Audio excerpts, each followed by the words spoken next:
Okay, so the next part, the main event here is a demo video and then a Q&A with Alina Hayes. And first I want to introduce Barbara Fosbrink, who's volunteered to take on the programs chair of the board at on a 6-month kind of trial basis to see whether she likes it and likes us. I shouldn't have said that. I know she likes us because she comes to the meetings anyway. But anyway, so she's the one who asked Alina to be here. And Barbara, do it.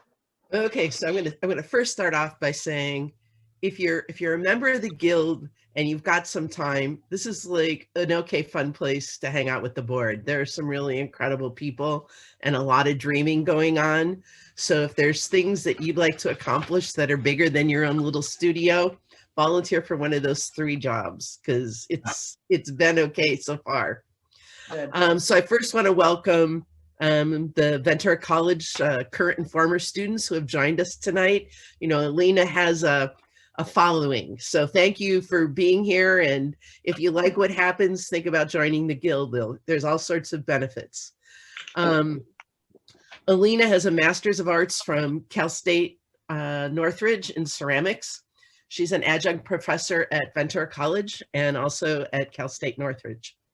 She's recognized in the Los Angeles area and in fact nationwide as an up-and-coming contemporary ceramic artist. She's received substantial recognition and awards for her work, including coverage in Ceramic Monthly, New York Times, and the USA Today. Alina has now get ready for this, she has over 10,000 followers on Instagram. As an instructor at Ventura College, she encourages and pushes her students to discover the versatility of clay, to expand their visions. She's a great clay problem solver. She meets students as well as herself. I mean, she knows how to do this from her own practice with how to be thoughtful in approaching projects. Tonight, we're going to get a unique glimpse into the way a project is birthed in Alina's creative spirit, and how she actually brings an idea into construction, development, and completion. So we're going to have a really great opportunity.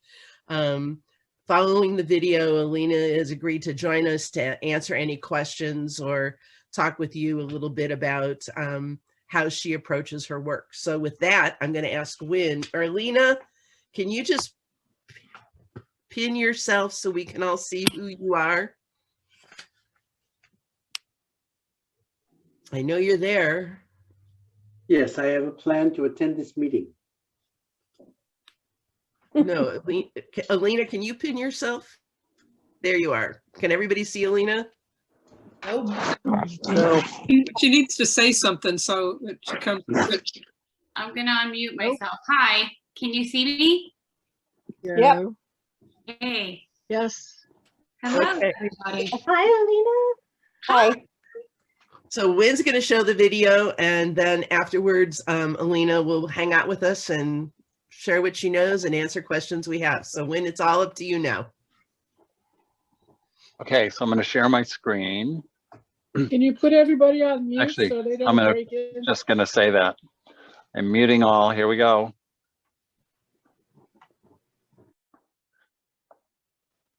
And share my screen.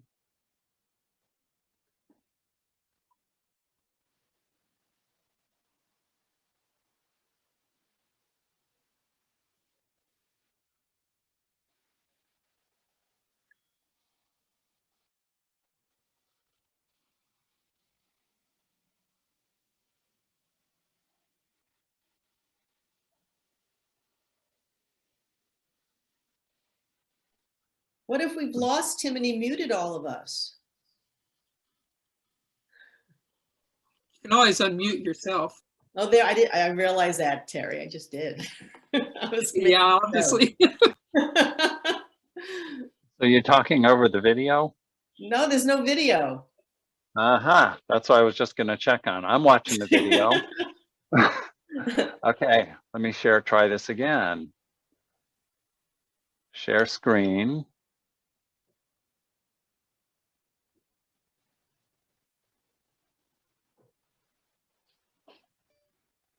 There you go.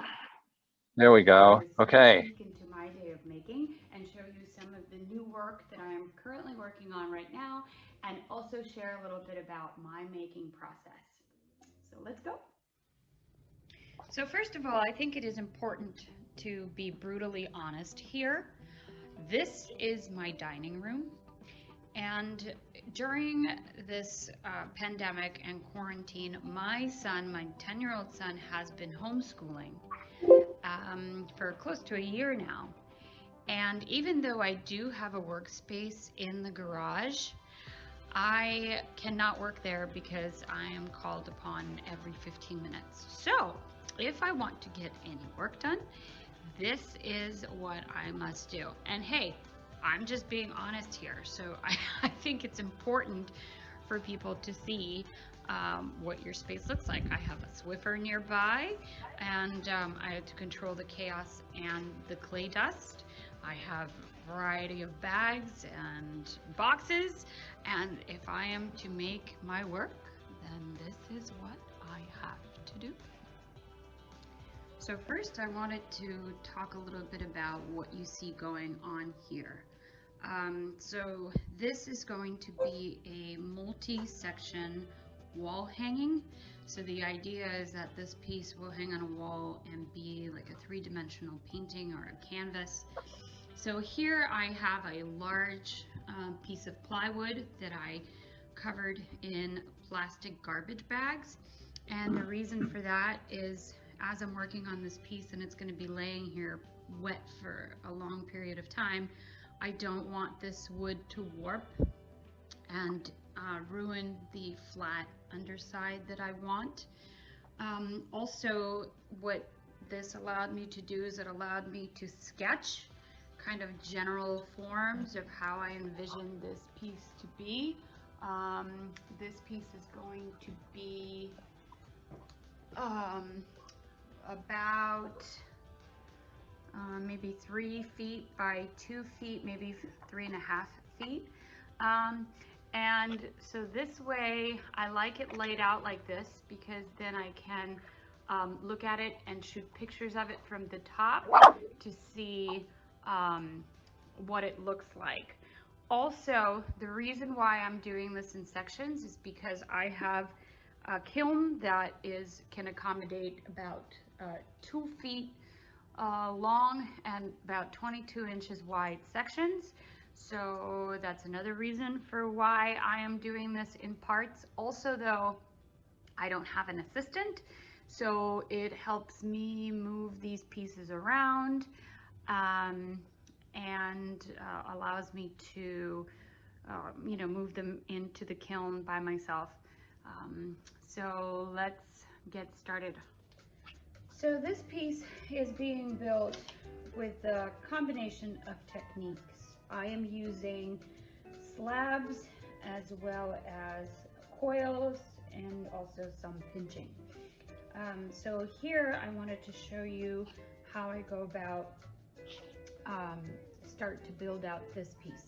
So here I have a paper template that fits in here.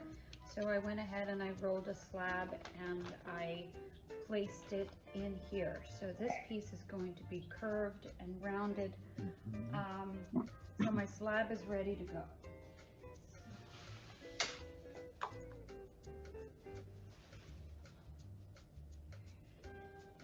So also I have cut out about a 3-inch wide piece of slab that I'm going to place in here. But first I have to score the underside of it. Now I always get asked if I need to use water. I I don't use, I mean, you can see I have a water bottle standing by, but I don't like to use too much water. And also, am I going to use slip to attach these pieces? These clay pieces are very, very wet, and so I am not going to be using any slip. I did just use a little bit of water kind of as a precaution, but I'm going to go ahead and I'm going to fix that section later, so I'm not too worried about it. Okay, so here,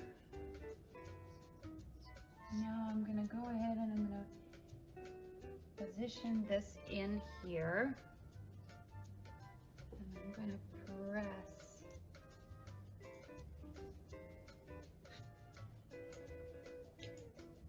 this down. Okay. I want it to be as flush to this piece as possible, because when they're hanging together, I want it to have a seamless look. Okay, so it's already stuck on there pretty good, because as I'm trying to lift it, the bottom part is being lifted. So this is good. This is what I'm looking for. Also, if you notice, these sections, they're cut on a bias. So I'm also going to go ahead and score these two portions. Okay, and I'm going to introduce another part of the piece. Also, again, I'm going to go ahead and I'm going to score this area here.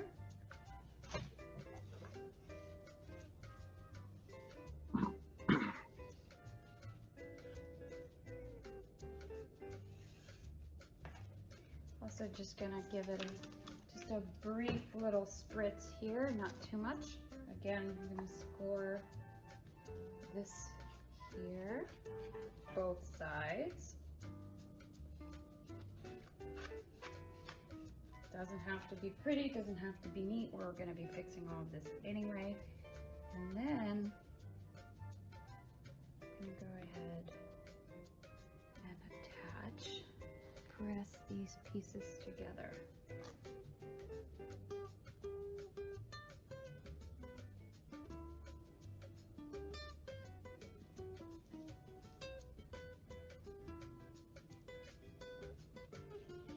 So this is where I'm going to take my serrated rib and really, really compress these seams together.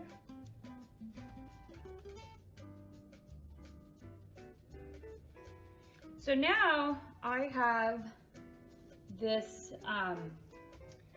section here, okay? I'm going to just go ahead and position these slabs and really, really press them down. Also, it might not be a bad idea to maybe paddle them just to press a little bit of pressure here. All right, so how am I going to get this rounded? Okay, so then what I'm going to do is I'm going to slowly pinch and squeeze. Pinch and squeeze these slabs inwards. Now, if I wanted to, yes, I could certainly do this with just good old coils, but this would take me about two coils, maybe 3, to get this height. But I am in a, I'm trying to maximize my building time here. So I am going to use slabs. I discovered using slabs as a combination or as a hand building technique when I took a workshop with Patty Warashina. She built all her, if you're familiar with her work, she builds all her giant installations from mostly slabs, and she's a tiny little person, and so she's able to, you know, build them, these huge installations very quickly. So one of the things that I'm trying to avoid is the idea of an undercut. You might be familiar with what undercuts are in mold making. So what I don't want is I don't want for these pieces to have any undercuts because I need them to hang together. So I can't have these accidentally not fit on the wall.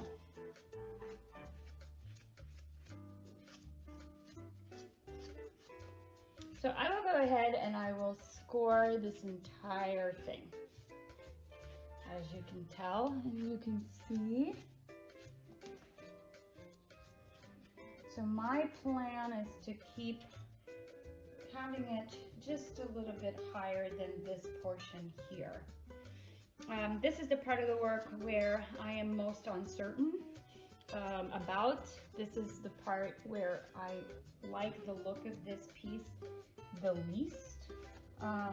There's a lot of decision that needs to be made here, and I hate making decisions. So this is when, you know, but what I do here is I trust my process and I trust what I envisioned, and then I just go with it and work through my own insecurities. So from here, what I would do is I would probably start coiling from this section, and also before I continue, I am going to reinforce it with a coil on the inside.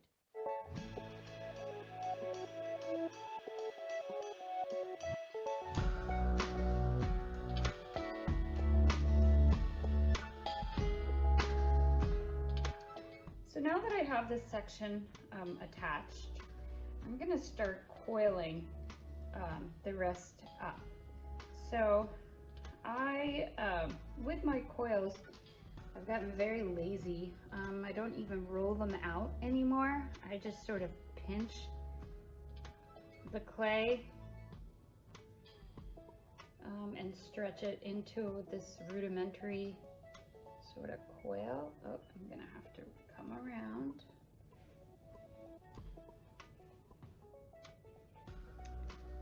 Yeah, that's how we do. We just walk around to the other side of the table.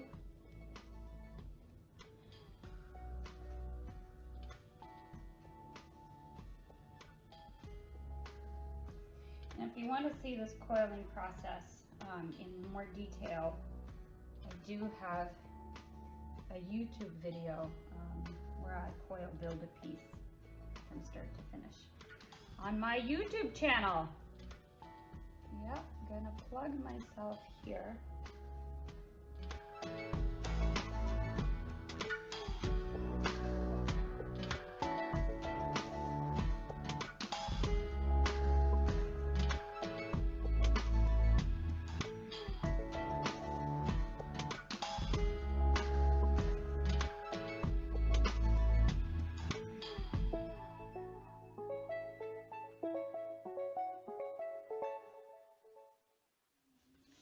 So here you can see that I coiled off and finished coiling the rest of this piece. I also went ahead and threw a bunch of these little, what I call bonbons, because they remind me of candy. And so then what I'll end up doing is I'll end up putting these all over the entire piece. The purpose of that is to give a contrast between the two pieces, the smooth and sort of the bumpy, but it's also to encourage touch, encourage the desire to touch, even if you're not really going to touch them. So, but before I attach these pieces, I wanted to talk to you about the smoothing process. My students tease me and they tell me I have a smoothing sickness. And one of the things that I love about wheel thrown pieces is the smooth and the balanced symmetrical look. And for the longest time, I hated hand building because I could not get that sort of seamless, smooth surface until I discovered the serrated rib. So the serrated rib allows me to move clay from the low points to the high points, from high points to the low points. And it allows me to have that surface. So after I have done this, I then come in further with a smooth rib, with a metal rib, and I scrape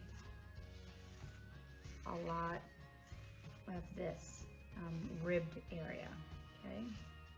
And what that does is it continuously reinforces something that we should always be thinking about in clay, which is compression, compression, compression, compression. So now these coils that I've made, now they're being compressed once more, you know, in addition to. So once I'm sort of satisfied, and I feel like I have an even enough surface, I then come in with a silicone rib and then continue smoothing out the area. Again, you know, almost like imagine like a shaving or a scraping. So you can see how smooth and uniform the surface becomes, and that makes me very happy.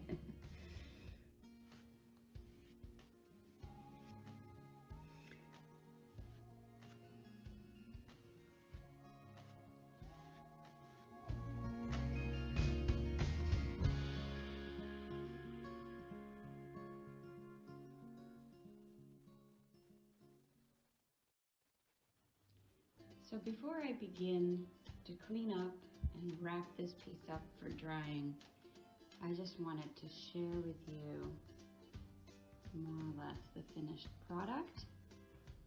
So now I'll wrap this up in plastic and put it out to slowly dry in the garage and on to a new adventure. Peace. So I just wanted to say thank you for watching. I enjoyed sharing some of my process with you. I look forward to answering some of the questions you may have and meeting you virtually. If you're interested in seeing some finished, current, and past works, you can go to alinahays.com. Also, I am most active on Instagram. My handle is also Alina Hayes. So if you just Google Alina Hayes, you should come across all of my platforms that I'm active on. Again, thank you for having me. This has really been a joy, and I'll see you all soon. Thanks.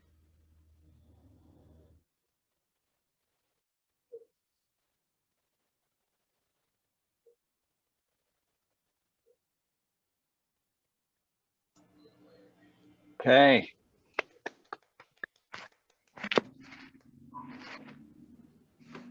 So thanks, Alina. I mean, that was such a cool video. We really appreciate you taking the time to put together something that's so professional, and it really speaks to who you are and the quality of work you do. So guild members out there, people have questions? I Hello? want to see the finished piece. I'm trying to Google it and see the finished piece, How will you finish it? With glaze or color or anything? or even to see it. Yes. So, I'm off mute. Yes. Yes. Okay. I have recently stopped using glaze altogether, and I used to glaze all my previous work. And recently I have begun using a rubber surface. So I have a piece here I can show you. So let's see here. So you can see, I'm gonna find myself. Where am I? Sorry. There I am. Okay, so I'm gonna pin myself. So I can see what I'm showing you. So I have been, you know, obviously one of the things that I wanted in these pieces is I wanted them to look colorful and joyful. I wanted them to have vibrant colors. When I glazed some of the pieces, they began looking very serious and even somber in a lot of ways. The forms were not, you know, nearly as playful. And I found that this surface, for one, it kind of takes the work out of a very purist ceramic aesthetic, which is something that I personally know that I find myself sort of, you know, I kind of put my blinders on and, you know, and I'm like, oh, I can't do this because it needs to be fired to this temperature, or, you know, so I tried to stop limiting myself and borrow some, you know, something from sculpture, right? And begin using dry surface. Now, one of the interesting things for me in all my work, I like to shift scale. I like holding pieces that are very small because I love the tactile. That for me comes from my background of making cups and bowls and things like that, that, you know, intimate relationship that you have with an object. And one of the things that I found about this rubber surface, it invites touch. You know, people want to know what it is. They're interested. It looks like it's squishy or soft, you know, so there's that sort of, you know, seductive nature happening. And so, and of course, you know, maybe if I had 10 years to work with underglazes and develop glazes, I would potentially get colors that are similar to this. But I figured, you know what, I'm just going to take a shortcut. Can you speak a bit about what that material is, please? Yes, it's a spray rubber material. It's a lot like paint. And it's used in the automotive industry. And so it's literally just a sprayable material that you spray with a sprayer. Thank you. So Alina, somebody's asked about how you hang your larger pieces and is weight an issue? Yes, so great question. It's so the way, all I do is I put 2 round keyholes on the back of the piece. And because they are only, you know, they don't weigh more than 10 pounds in most cases, maybe 15. You know, you hang them on a wall, and because of the weight of the piece, you hang the nail, you know, put the nails in just a little bit at an angle, and you place the piece on top. It literally, the weight just grounds it and it doesn't go anywhere. I really haven't had an issue with the weight too much.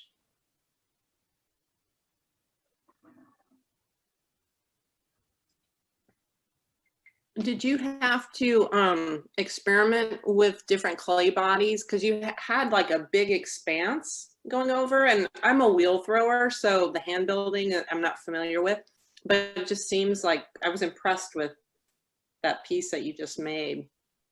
Yeah. Thank you. So do you have a particular clay body that you use? Yes, lately I have been using B-mix with sand.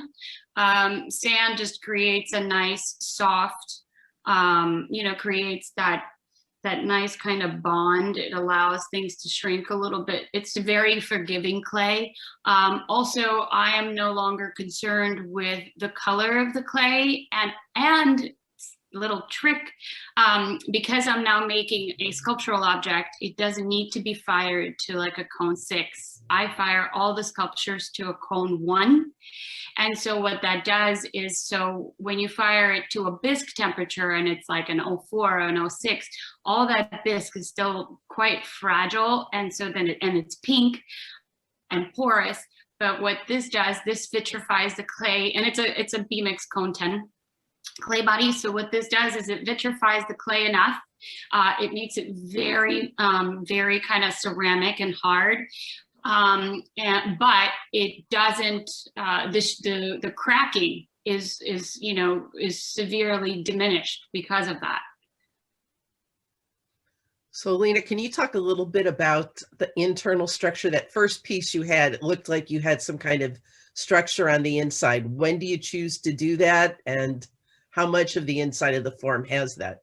Yes. So originally, so that top portion at one point, I ended up splitting it down the middle because I realized I was kind of pushing the limit with the size of my kiln. So to be safe, I decided to split it in half. And also that top portion was so large and there was so much space that I felt that the piece would balance better if I split it, because there were so many curvatures happening throughout the work.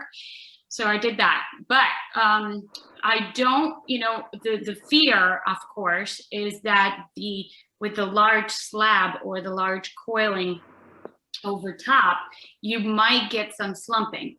Now, when I do build, I don't go completely flat. I do try to create a little bit of an arch. That helps with the slumping, right? Because it's not like you're placing a large slab or, that then can warp downwards. There is that arch, which creates a little bit of, structural support. But just to be safe, anything more than 12 inches in width, I would go ahead and I would put a partition to help with the structure. Now, another thing too, those partitions that are helpful for is they're almost like a honeycomb. So for instance, if let's say as I'm building, I suddenly want to create an additional dome. So like you saw in some of those places, additional raised circular structures, it would make it a lot easier for me to use that inner coil or the inner piece of slab on the inside. So then I can use it to keep coiling an additional circle on top of what I'm building. Does that make sense? Yes. Anita has a question. Hold on, you gotta unmute yourself. Could you share how you came upon developing these forms? How did you come upon these forms, which are kind of unusual? So my big influences is Ken Price, and I hear myself in the background in your video. Would you mute yourself back up? Thank you. So Ken Price is a big influence. And so a lot of the other sculptors that, create these sort of biomorphic sculptures are big sort of reference or influence in my work. But for me, I think even when I made functional pieces, I was always attracted by the idea of a closed form. And so originally I started building or wheel throwing a lot of these pieces, basically just upside down. I would make these little domes upside down as closed form on the wheel, and then I would assemble them from multiple pieces together. And so for me, I don't know if you guys are familiar with the book called Live Form by Ginny Sorkin. She wrote a book a few years back, and it talks about this idea that, the moment when you get on the wheel and when you're working on the piece, that you live inside, like you're putting all your energy on the interior of this form. And it's something that always intrigued me, because we are, as potters, as makers with clay, is we have this wonderful opportunity to shape an object from the inside out. And if you think about other materials like wood or metal, or plaster or any other material, how many artists actually get to experience the form from the inside? And so this sort of, bodily, rounded, biomorphic shapes is kind of how it slowly developed over time. Oh, and also just really quickly to mention the idea of hanging on a wall, coming from a very, you know, strong functional pottery background, I always had this chip on my shoulder that, you know, sculpture or painting was somehow superior to the quote unquote craft, you know, of clay. And it also bothered me. And one of the things when I first started hanging pieces on a wall, I said, well, why don't clay, you go live where the painters live. You know, you go live where the paintings hang. And so to me, that was almost like a way to say that clay belongs on a wall, just like any other art form does. I have a question. Yeah. So hanging the first piece would be fairly easy because you would establish 2 nail holes and you put it up. But how do you determine where the nail holes are going to go when you slide that second piece in? Tricks? Correct. Yes, so here's the thing. So that's where I was talking about the undercuts. So the one thing you don't, so, and it's kind of weird, it's scary at first because you're like, oh my God, how are these gonna fit? So when you're first working, you figure out which is the piece that's lowest, right? The one that has the least relief from the wall, and you hang that first. And then if there is something that you have that's an overhang, then you would hang that second. What I started doing is I would create a paper template, like a big butcher paper, and I'd lay it on the floor, and then I would wet the holes where the nail, you know, where I made the holes for the nails, right? So I would wet them, and I would place the piece on the paper, and then the water would drip right on the spot where the, you know, where the opening is. And then of course, when you put the butcher paper on against the wall, then you know that that's where the nails would go. But also I really, really like stare at this thing and really go over it to make sure that there isn't a piece that is somehow, you know, will prevent that piece to go directly straight up against the other piece that's already hanging. And of course, you know, you adjust and shimmy and, you know, and hope for the best, but for the most part, that's what works. Thank you. Mm-hmm.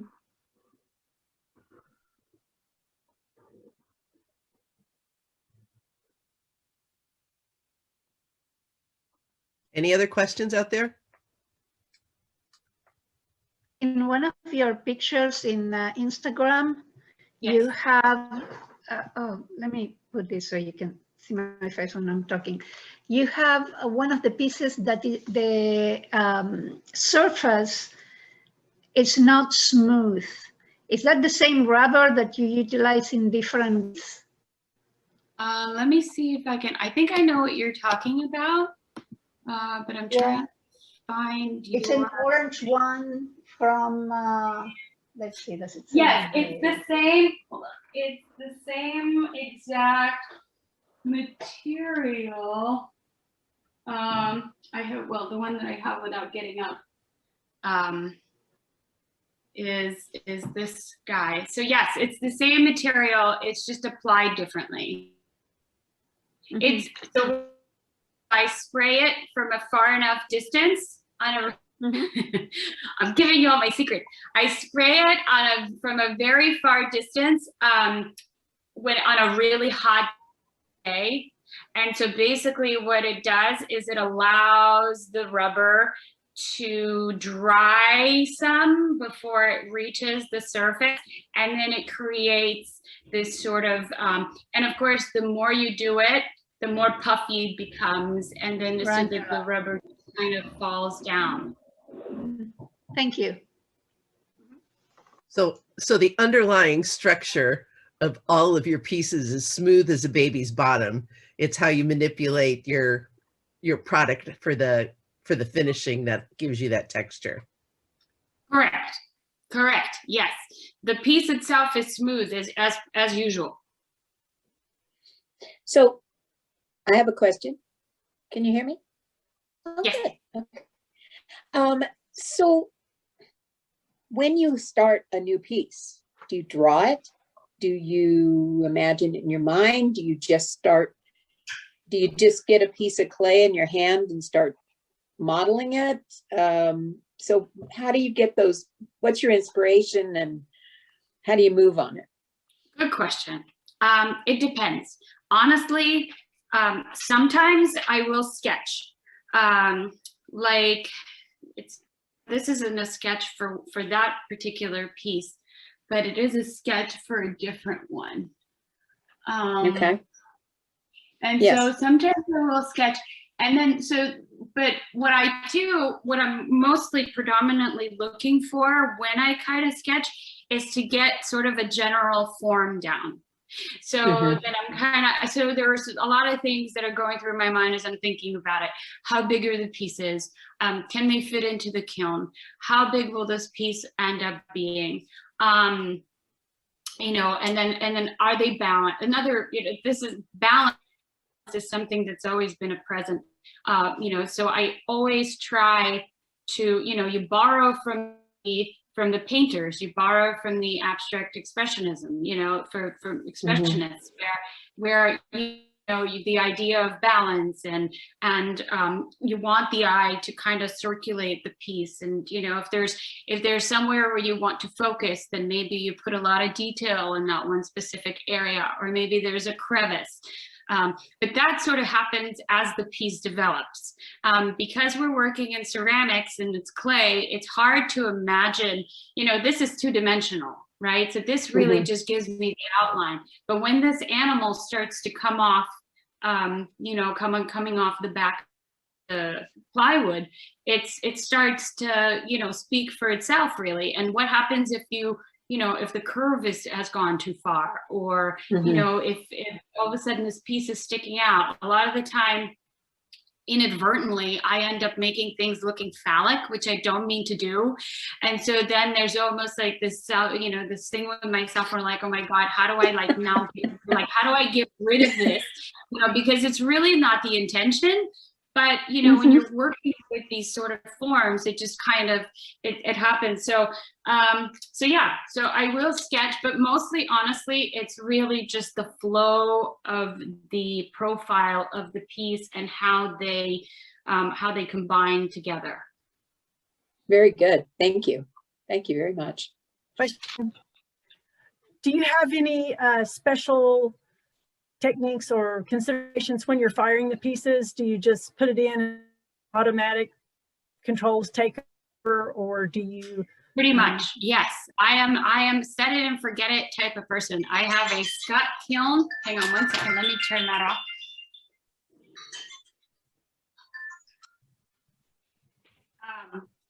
I have a Scott kiln that I bought almost 10 years ago, and it has a temperature setter with an EnviroVent, which doesn't require me to remove any peeps. It doesn't require me to prop a lid. The EnviroVent, it's like the best $180 I think I spent, and it just, you know, takes all the chemicals outside. And you know, because they are handmade pieces, I have had a few blowouts, which made me completely paranoid. So I will do, sometimes depending on, you know, I'll dry them for a couple of months. So they're already pretty dry when they go in, but then I will also do like a 6-hour to an 8-hour preheat. Probably not necessary, you know, but at that point, because I single fire, and so I just need to fire at the one time, I'm already saving, I figured I'm already saving the energy. So you might as well, right, take the extra precaution and just preheat the work.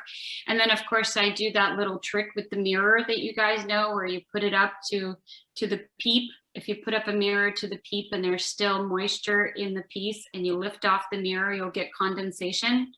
Have you guys heard this? It's like, I know it's yeah, common.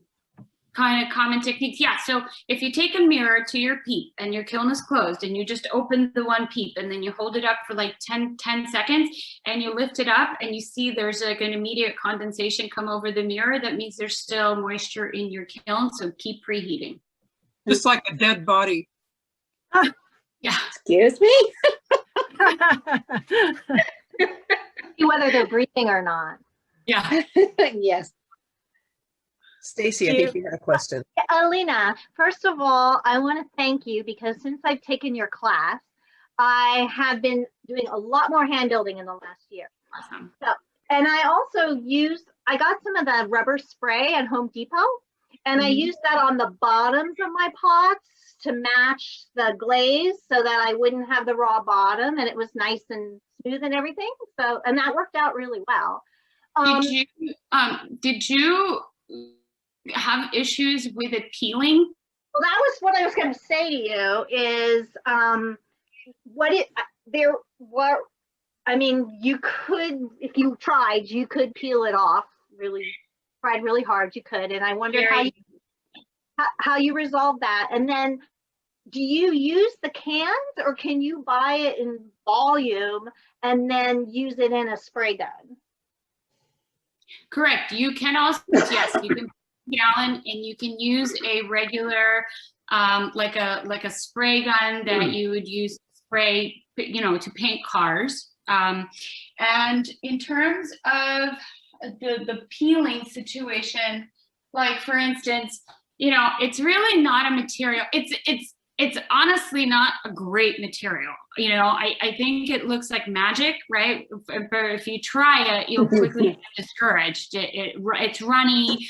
If you don't spray it right, then there's drip marks, which completely takes away. So then you have to restart. So it only looks like it's, and it's, of course, it's exciting because it's colorful, right? And it's something new, and it feels great because it's rubber.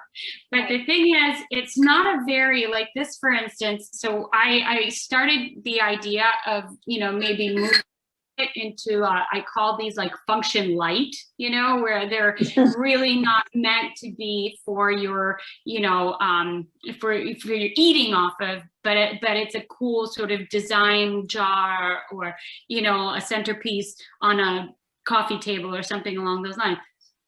But the issue with this stuff is the peeling, and unless you have it covered in its entirety, it will potentially lift, and so this right here, this is the best that I've been able to do, where I sprayed it and then I taped. So the inside, as you can tell, it's not, it's not glazed, it's just raw fired clay, right? And then what I did was I taped, painter's tape. I taped off this portion here, and then I sprayed the bulk of it on top, really not concentrating too much on these areas. And then when it was time to come to this part, I sprayed it really quickly, and while it was still wet, I peeled off the tape immediately while the paint was still wet, because otherwise, if you let it dry and you go to peel the tape, it's just going to lift right off.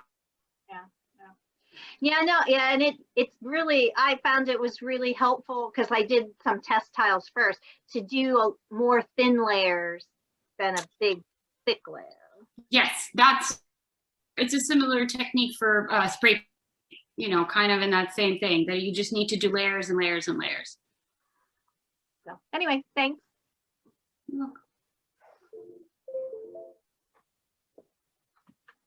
Any other questions out there? Yeah, I have a question about color.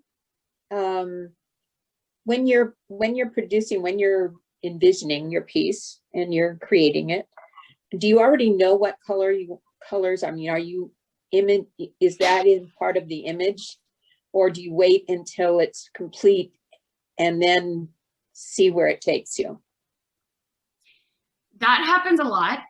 Sometimes I think a piece will sort of speak to me in a certain way, and I kind of see it in a color and I get excited. Sometimes I do second guess myself, where I literally have to force myself to just commit to a color, and that's how it lives. But also for me, a lot of the time I use contrast, and I use the color wheel. And where you're guaranteed, that if you pair yellow and purple together, they're complementary colors. They're automatically going to be very vibrant, together. Also, a lot of the time, kind of like what Stacy was saying about test tiles, a lot of the time I'll make very small pieces to test the colors on, and sometimes from overspray, like as I'm spraying and I sprayed one color and then all of a sudden I'm spraying a different color, I'm like, whoa, that is a really cool color combination. Like, oh, hold on, they're falling. So for instance, like this piece, I don't think I would have, you know, I don't think I would have ever come up with this sort of turquoise orange color, but it was accidental. And, you know, and then I was like, wow, that's really an interesting sort of retro 1950s, mid-century modern Yeah. vibe to it. Thank you. All right, we have time for a couple more questions if they're out there, because I told Alina she got to go get her dinner at 8:30. So go ahead, Maria. Am I on? Okay. A question on your firing. You mentioned that you fired B-mix cone 10 and it was mostly vitrified at cone 1. If you used B-mix cone 5, would it vitrify a little bit more? Yes, I'm sure. I'm sure it would. I used to use cone 5 in my own kiln when I did a lot of just functional pottery. And then I stopped because I found that my kiln must have fired a little hotter than I'd liked. And so then I found that I would get a little bit of bloating on some of my pieces from the cone. It just fired a little too hot. So, and then just, you know, teaching or being in the college, the fact that you're constantly using you know, cone 10 clay, I didn't want to confuse accidentally clays or anything like that. So I just shifted to all cone 10 and I tested cone 10 B-mix fired to cone 6. And, you know, for any sort of leaking or seepage or anything like that in functional work, and there were no issues. So I just switched to cone 10 altogether. Oh, okay. Thank you. You're welcome. Thank you, Alina. Your Instagram page is a lot of fun. Thank you. Thank you. Thank you so much. Rebecca, you were waving your hand a little while ago. I had a question, Alina. Your pieces are awesome, just awesome.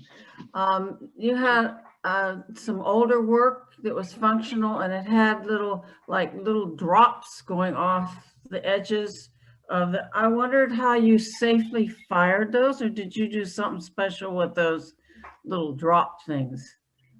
Yes. So it's funny. So when I first started the drops thing or the experimenting, to me, it was this idea of time standing still. And so I wanted to capture it. And so when I first had this idea, I didn't know it was going to work. I did nothing special. I thought that I would have to like add, you know, high fire wire or stilt every single drop, you know, to keep it from slumping. Well, for some unknown reason, it just doesn't slump. It just stays up.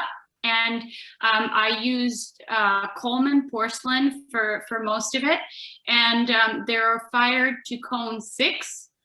And I fire them to cone 6 just upright, no additional, you know, supports or anything like that.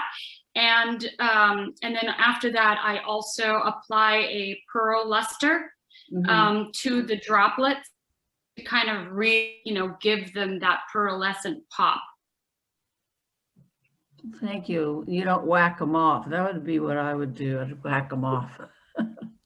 I do. I mean, I got better. I would whack them off most, you know, when they'd be bone dry, and of course that's the worst.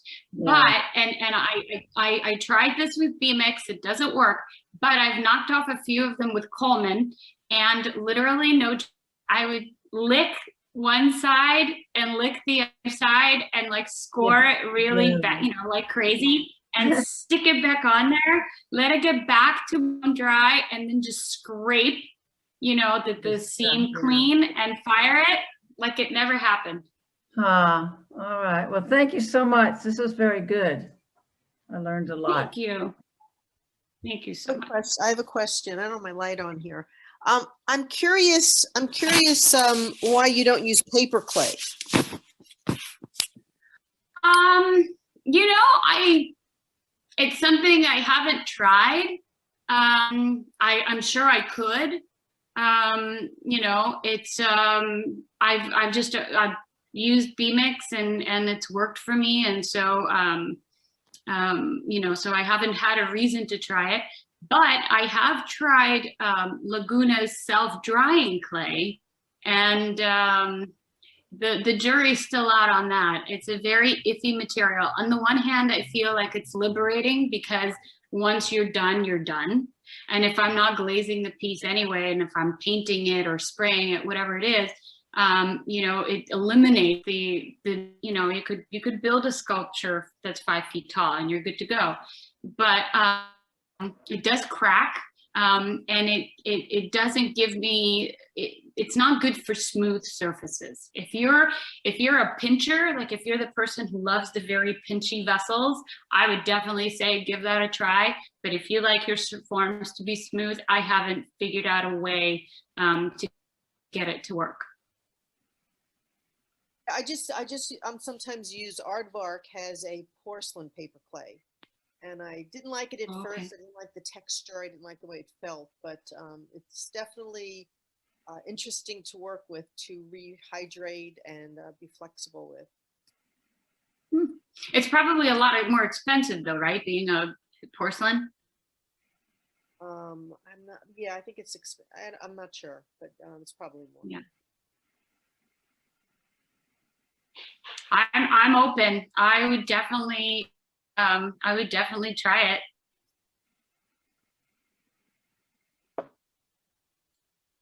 All right, other questions out there? Going once? Going twice? Well, Alina, oh, Jeannie, go ahead. You just made it. No? Okay. Alina, I want to tell you thank you very much. This has been an immensely inclusive presentation, and I think wonderful.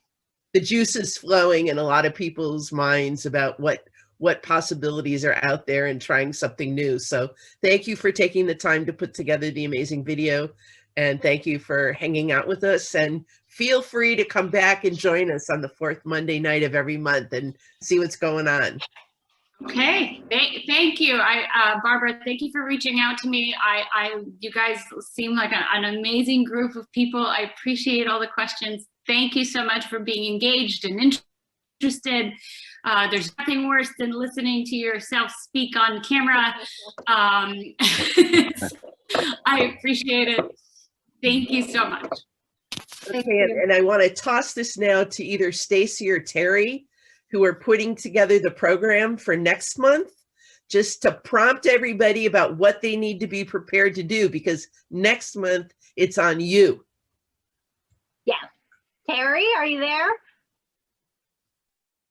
Yeah, I'm here. Well, next month is going to be a, I guess you could say, show and tell discussion of our first clay challenge to the guild, and what that is an excuse to make something based on some theme, and this time the theme is triangles. So.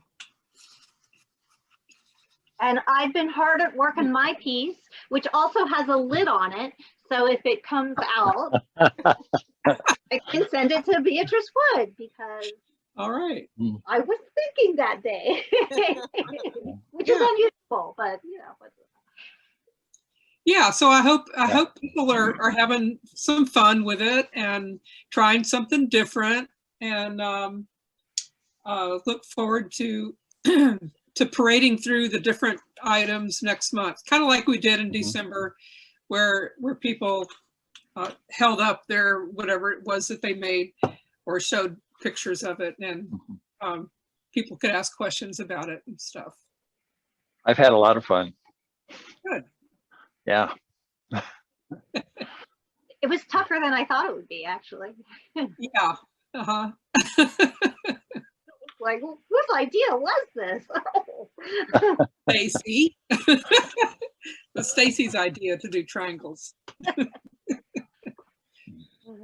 Yeah, so if anybody has any suggestions for next month, Or next quarter, we're gonna do it every quarter. I'm sorry, next quarter. Yeah, we'll announce it in at the next meeting.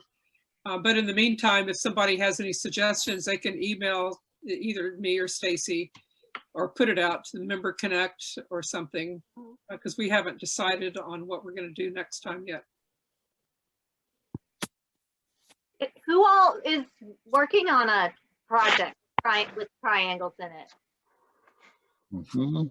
Okay, all right, yay, that's great. We'll see.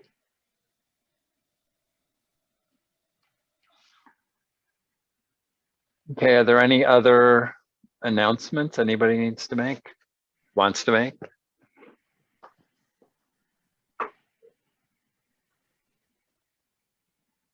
I think we did it. Thanks again, Alina. It was fabulous. Sorry, Wayne. Can I say something very quickly? I put it on the chat. Yes. Hi, everybody. I kind of hide behind the screen because I have too much to drink. Anyway, I showed up. Hey, so our visiting artist is Forrest Middleton. I'm so excited to invite everybody in here. I posted on the chat already, and the invitation is up there. You also can find it from Ventura College Instagram. There's a QR code. All you need is screen it, and you will register. You will be on there. So I'm very excited. Hopefully, all the Potter's Guild members, you know, if you have a chance to come up, it's a 2 days workshop, 9 to 5. And if you don't have the time to see the whole workshop, at least his artist talk gonna be on the first day. I think I posted on there, but I just let you know it's the day is April 7 and 8. April 7 and 8 from 9 to 5. And again, you can find, I think I sent, I can send Wayne the invitations QR code, or you can go on Instagram. There's I posted on the Instagram too. Genshi, can I invite like artists, like Potter artists, people, clay people that are not necessarily in the guild or not students, or should I not do that? I mean, I put it out there on the Instagram, okay. You know, yeah. So I mean, it's usually, and then I even put a QR code there. So, but just a respect of the artist techniques, and because you know he do workshop for a living, so we just not suggest the artists actually, I mean the people recording and all that. So anybody who showed up on that day, yay. But if you're gonna ask me for a Zoom recording, I won't be able to give it to you.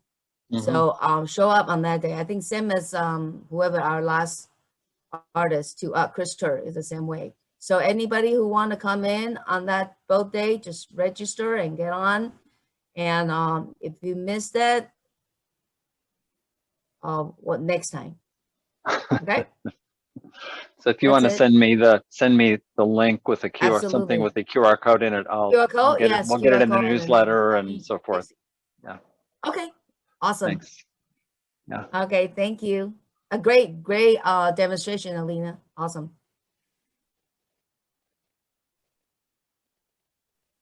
Anything else?